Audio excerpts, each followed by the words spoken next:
Sa harap ng problema sa agricultural smuggling at hoarding na dahilan ng pagsipa ng presyo ng ilang pangunahing bilihin, isinusulong ngayon sa Senado na mas bigatan pa ang parusa laban sa mga sangkot dito. Kung paano, alamin sa sentro ng balita mula kay Daniel Manalastas. Mas may pangil na batas laban sa hoarding, profiteering at kartel.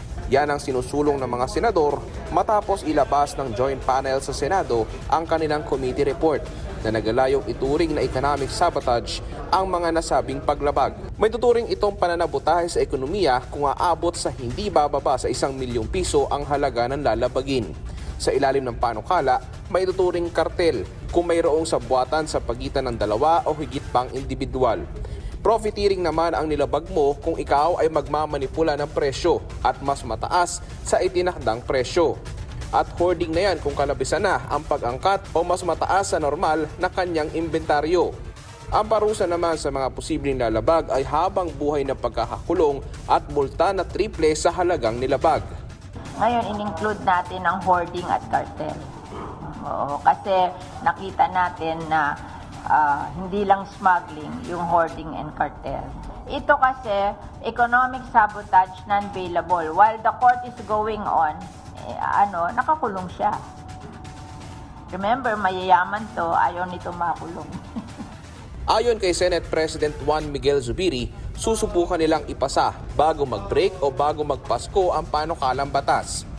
Naniniwala siya makatutulong ito na maresolba ang problema sa bigas. Kailangan natin tutukan dyan sa rice crisis is the hoarding. It's the hoarding and the lack of support given to our farmers. Ano yan 1, 2, 3 punch yan .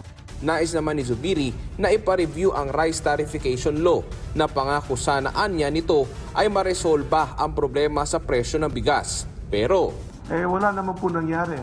Mahal pa rin, nagmahal pa. Sobrang mahal pa ng presyo ng bigas na yun. So hindi ko maintindihan ba't nagka-problemang ganun.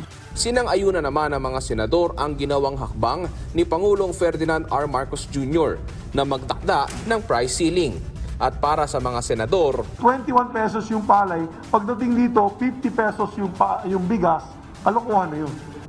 Talagang there's price manipulation. Walang shortage ng rice. I assure you, walang shortage ng rice. Nagagawa lang sila ng artificial shortage para maipagbili nila ng mahal. And hindi natin mapigil yon. So ako, iniisip ko, how do you stop that? Price cap. Nagsama-sama naman kahapon ang mga magsasaka mula sa iba't ibang rehiyon ng bansa para ipakita ang suporta sa Executive Order No. 39 o ang rice price ceiling. Para sa kanila, makatwiran ang 41 pesos per kilo para sa regular milled rice at 45 pesos per kilo para sa well-milled rice.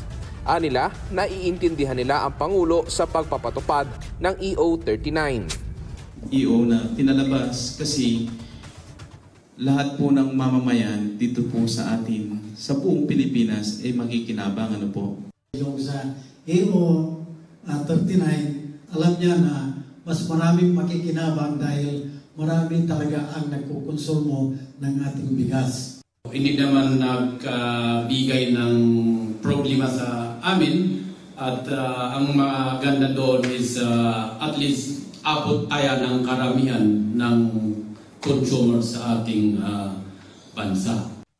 Daniel Manalastas para sa Bayan.